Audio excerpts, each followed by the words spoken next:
Two countries in the Pacific linked by routes of trade and discovery are Australia and Indonesia. The war cut off their ocean contacts, but after the war, one of the first ships to make the journey was the Esperance Bay. You may remember the newsreel back in 1945. 1,400 Indonesians leave Australia by the Esperance Bay for Java, with a government undertaking that they will not be landed at any port in Dutch hands.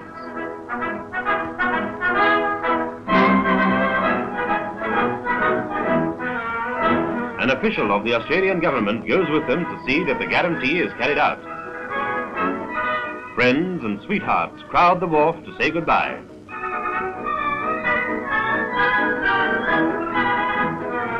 Before the ship sails, E.V. Elliott, representing the combined Australian trade unions, speaks to the men. As Federal Secretary of the Seamen's Union, on behalf of the trade union movement of Australia, I present to you this flag. Take it with you to your young republic as a symbol of the support of the Australian workers in your fight for independence.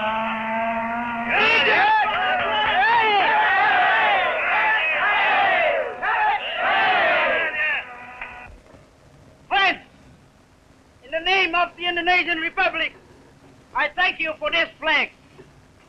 We will never forget the great help Australian labor has given us in the vital first days of our republic when we need that help most. And may Australia and Indonesia be united forever! Indonesia Merdeka! Indonesia Merdeka!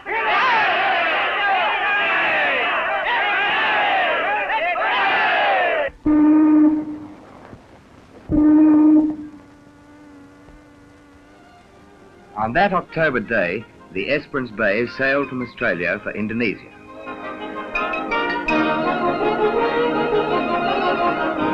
But the real story behind this journey is the story of ships that didn't sail. Let's start at the beginning. Here in Australia, we know the Indonesians well. For years, they've lived in our country as friends and fellow townsmen.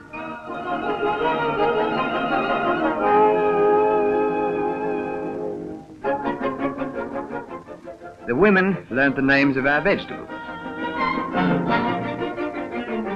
And mothers found that children were much the same in any language.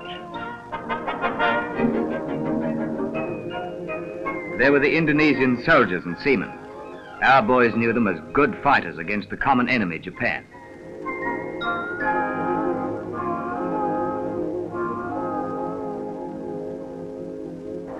At our Victory Loan rallies in Martin Place, we applauded their musicians, lending their support in thousands of pounds, as well as music.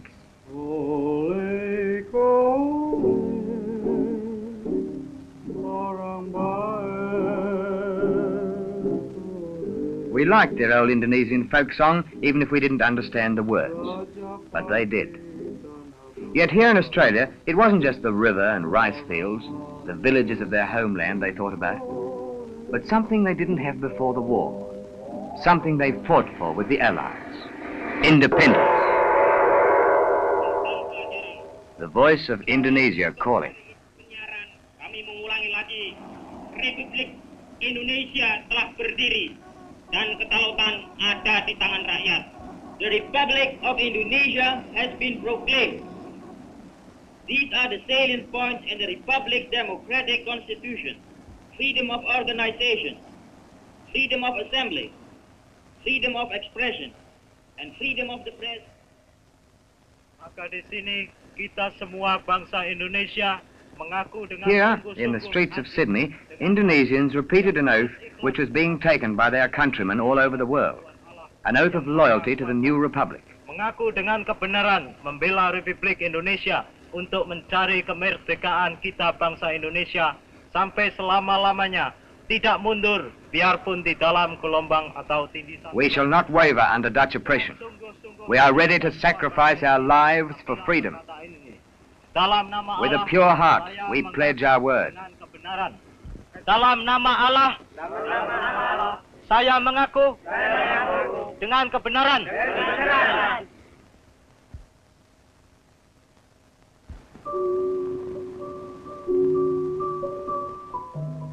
That night, they celebrated independence with the dance of the knight and the princess. For even in exile, they'd not forgotten their ancient culture.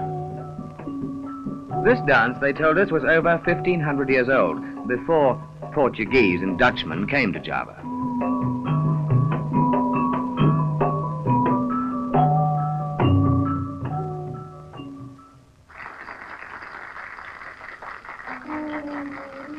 The wives and young citizens of the new republic were there too. Everyone joined in these dances. Yes, that night we celebrated. But in the morning, 72 million people took an oath to defend freedom with their lives. That wasn't just words. Look, those 72 million Indonesians live in some of the richest islands of the world. But for 3.5 centuries, Dutch colonial rulers have taken all the profits. Tin mines, the quinine monopoly, oil fields and rubber plantations. It added up to about 32 million pounds, or $100 million a year. That's quite a bit, eh? Now the war's over, they'll want to go back to making profits, and for that, they'll need ships. The ships are here in Australian harbours, in Brisbane, Melbourne and Sydney. Ships to reconquer their treasure islands, to get back their oil and rubber, their quinine and tin mines.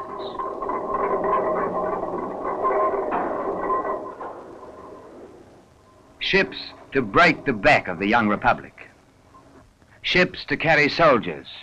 Ships to carry guns.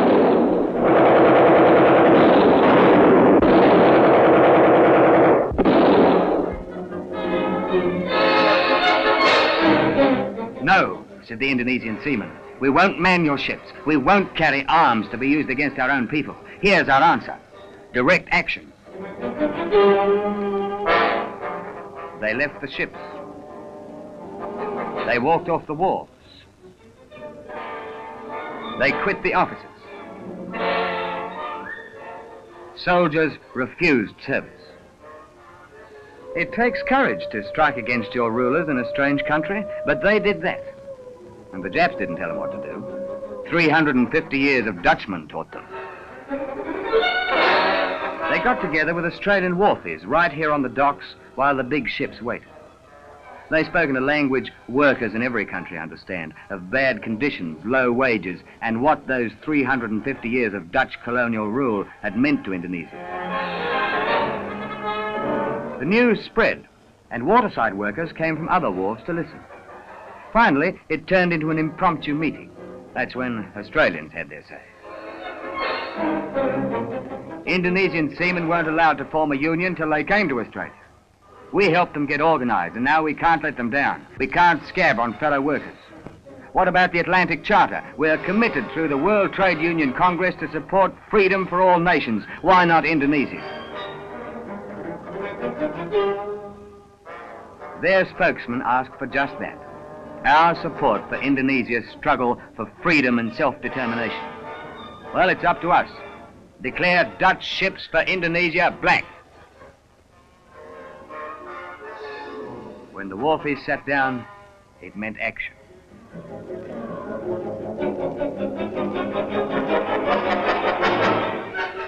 Something happened on the waterfront which made all the difference in the life of a young republic. The Dutch companies, who had once had a great fleet to carry wealth from Indonesia, now had to beg for every ship to take them back.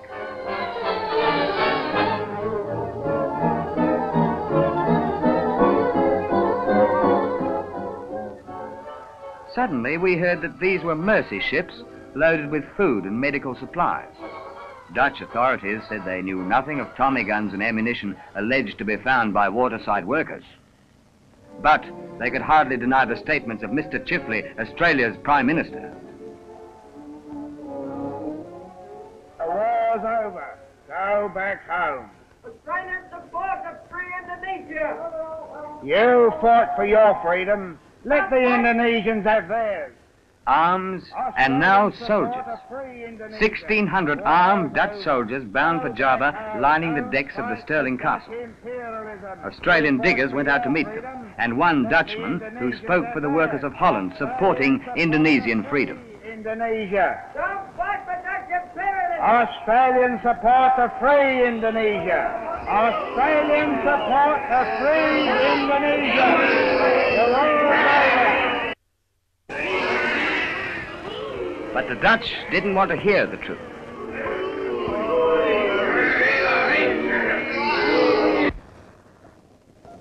Indonesia calling.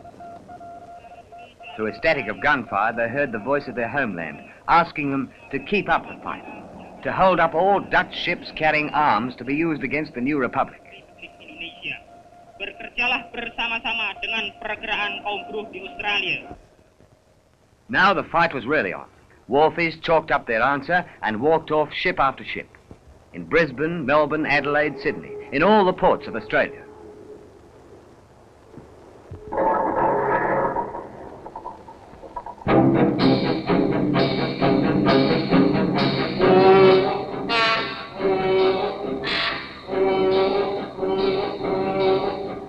They said to the Dutch, loading ships is our livelihood.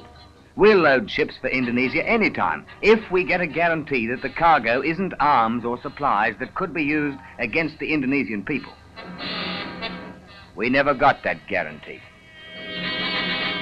The black band spread as other unions joined the struggle. One day it was the transport workers who turned off their ignition keys and left Dutch freight stranded. Next, ships' painters stopped work. Dutch ships were too black for them to put another coat of colour on. Engineers and repair workers turned their torches in. Shipping clerks turned a deaf ear to Dutch orders. Australian seamen had been in it right from the start.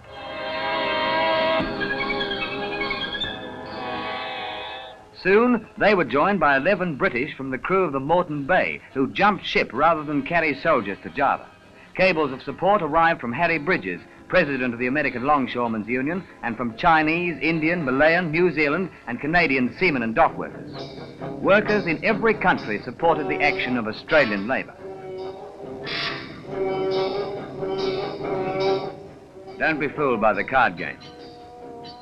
Don't let them try to put anything over. We're a wake-up. So were the shipwrights, plumbers, coal lumpers, the Merchant Service Guild, Firemen and Deckhands Unions, the storemen, packers, moulders, dockers, boilermakers, not to mention ironworkers and electricians. All along the waterfront, the ships were idle.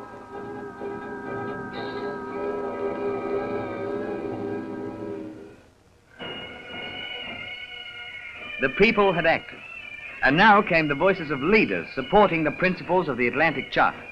Pandit Nehru and Jinnah of India, Manuelsky and Vyshinsky of the Soviet Union, and President Romulo of the Philippines protested against the use of armed force to suppress the Indonesian people.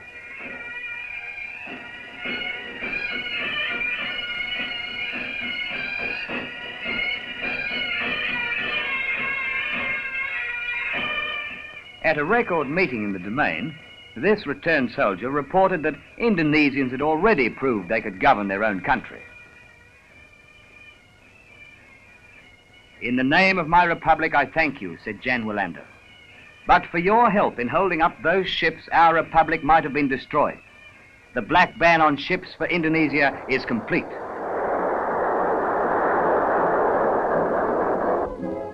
In the office of the Indonesian Seamen's Union, Max Sekantu and Tukliwan kept check on the ships that didn't sail. Bishbek, black. Vanderlyn, black. Pahud, black. Tasari, black. Tasman, black. Janssen and Bontekoe, black. Van Swol, black. Van Hertz, black. Swartzen, one's got away, an Indian crew on board.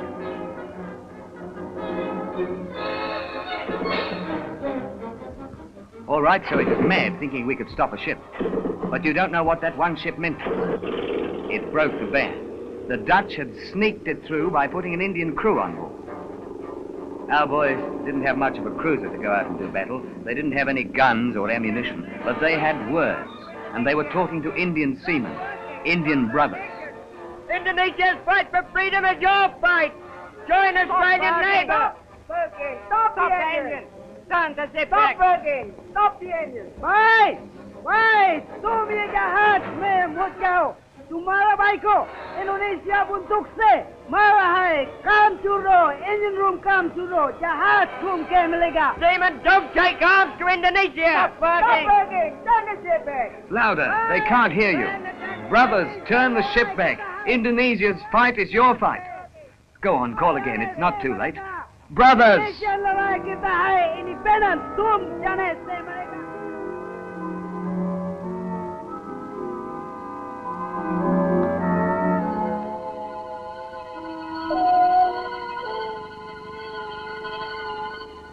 They've gone.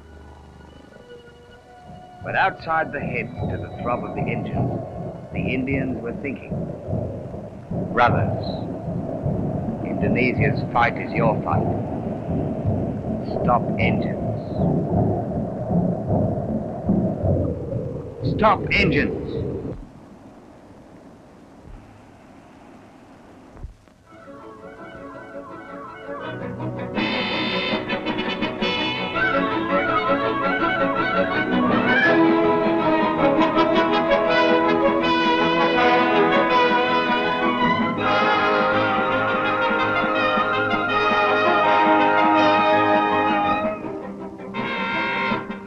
They've come back. The Indians have come back. They've done it. They've stopped the ship. Come on, this really calls for a celebration.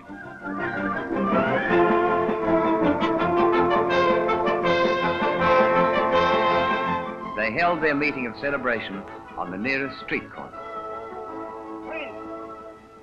On behalf of the Indonesian Independence Committee, I thank our Indian brothers for their heroic action in support of our struggle. Indian seamen woke off that ships which were carrying arms to smash a new republic. Indian brothers, we will never forget what you have done for us. Thank you.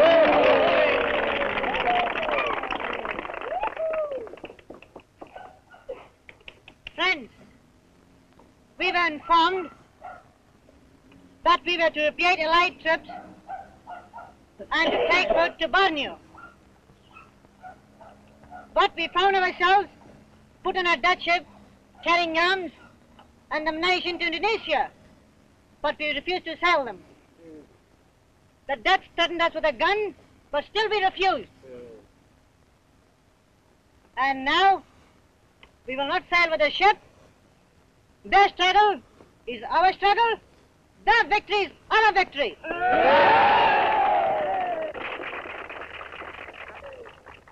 There was no need to introduce the General Secretary of the Waterside Workers' Federation, Jim Healy. During this war, the principles of the Atlantic Charter were declared by Britain and America and approved of by Russia. These principles must be applied in the Pacific and to the Indonesian people. These people fought with us during the war against fascism in the Pacific, and we people of the Pacific, the Chinese, the Americans, the Russians, the Australians, the New Zealanders, the Indians, together with the Indonesians, will do everything within our power to destroy the efforts of Dutch imperialism.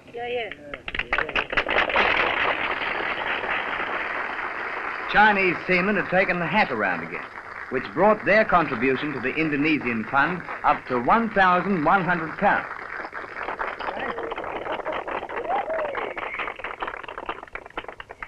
Friends, our national father, Dr. Sun, said that China must support all the oppressed nations to gain their independence. That is why we Chinese are supporting the Indonesian national movement. Manduk Jiao Gai Phu Mandung Mansa!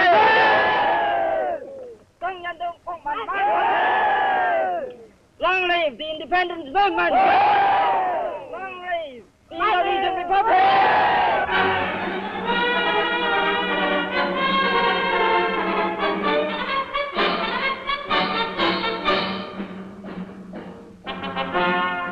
It grew out of the cheering. Indonesia and her allies moving forward. The people of 5 nations who had stuck together. They marched toward other battles. And below them, under the bridge, lay the ships that didn't sail. Ships that didn't sail so that a young republic might live.